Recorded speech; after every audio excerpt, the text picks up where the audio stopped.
વધીએ તો સાઉથ આફ્રિકામાં ફરી ગુજરાતીની હત્યા થઈ। જંબુસરના સારોદ ગામના યુવાનની લૂંટારાઓએ હત્યા કરી। નોકરીથી છૂટી કારમાં જતી વખતે લૂંટારાઓએ રોક્યા બાદ હત્યા કરી હોવાની વિગત છે। યુવકે પ્રતિકાર કરતા 6 થી 7 ગોળી ધરબી દેવાઈ। સાહિલ નામના યુવાને પ્રતિકાર કરતા ગોળી મારી હત્યા કરાઈ। જંબુસરમાં યુવકના પરિવારમાં શોકનો માહોલ। તો યુવકે પ્રતિકાર કરતા 6 થી 7 ગોળી ધરબી દેવાઈ। જંબુસરમાં યુવકના પરિવારમાં શોકનો માહોલ છવાઈ ગયો છે। સાઉથ આફ્રિકામાં ફરી ગુજરાતીની હત્યા થઈ છે। સારોદ ગામના આ યુવાનની હત્યા કરવામાં આવી છે। લૂંટારાઓએ હત્યા કરી હોવાની વિગત અહીંયા સામે આવી રહી છે।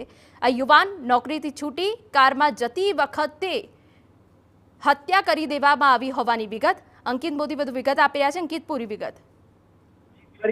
ભરૂચ જિલ્લાના યુવાનો પર દીકરો લૂંટારુઓએ હુમલો કર્યા બાદ યુવાનની હત્યા નિપજ્યો હોવાનો મામલો સામે આવ્યો છે। આ વખતે ભરૂચના જંબુસર તાલુકાના યુવાનની જે ઘટનાનો તેણે સામનો કર્યો હતો, તે પોતાની નોકરીથી છૂટી અને ઘરે જઈ રહ્યો હતો। તે દરમિયાન રસ્તામાં તેની કારને નીકળેલ લૂંટારુઓએ આવરી હતી। આ યુવાન પ્રતિકાર કરતા તેની પર ગોળીબાર કરી દેવાયો હતો। લગભગ 5 થી 6 રાઉન્ડ ગોળીબાર કરી દેવાતા તે ઢળી પડ્યો હતો અને તેનું સારવાર મળે તે પહેલા જ મૃત્યુ નીપજ્યું હતું। ઘટના બાદ જે જંબુસર તાલુકામાં તેનું નિવાસસ્થાન છે ત્યાં ચોક્કસ શોકનું મોજું ફરી વળ્યું છે અને ફરી એકવાર આ પ્રકારની ઘટનાઓ રોકવા સરકાર હસ્તક્ષેપ કરે તેવી રીતે તેમના પરિવારજનો, અન્ય જે યુવાનો બહાર નોકરી કરવા ગયા છે આફ્રિકામાં, તેના પરિવારજનો માંગ કરી રહ્યા છે।